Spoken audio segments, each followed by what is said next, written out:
ولت کرد؟ آره رفت. دوستش داشتی؟ میدونم. با هم خوب بودین که؟ اینم میدونم. چرا ترکت کرد؟ خیلی فرق داشتیم با هم. تو که عاشقش بودی. دقیقا فرقمون همین بود. ازش چیزی داری؟ تو حافظم نه، اما یه یادگاری، یه صدا، یه قول، یه حرف. عشقم، تو که میدونی من از تمام دنیا دوست دارم. بعد هیچ موقع من تو رو ترک نمی کنم که. بعد هیچ کس اونجای تو قلب من نمیگیره که. هیچ کس جا تو نمیگیره، یعنی دیوونه.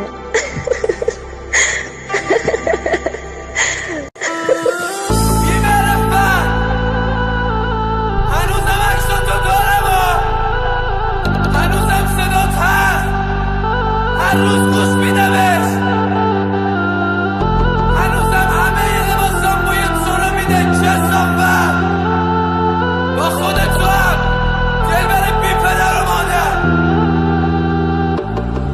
یک به سرتون بگیرم، دلت بسوزه به حالم، برگردی پیشم. ای کاش توی بغلت بمیرم، حداقل میدونم که تنها نمیشم. ای کاش جواب آزمایشو بدن، دکتر بهم بگه 6 ماه دیگه نیستی. ای کاش اصلا برم تو خیابون یه ماشین بزنه بهم نفهمه هیچکی. ای کاش روی تخت بیمارستان تنهایی جون بدم آخر نرسی.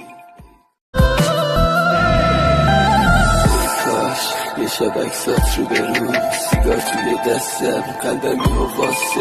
ای کاش یه شب تو خواب ببینم که خیانتت بهم دروغ ترین راسته.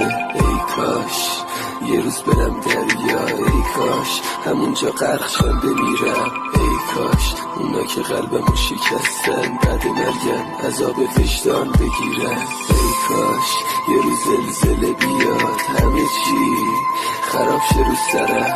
ای کاش اصلا جنگ برم شهید شم، روی قبرم بنویسن مدافع حرم. ای کاش هیچ وقت ضربه نمیخوردم از مردم، خسته نمیشدم.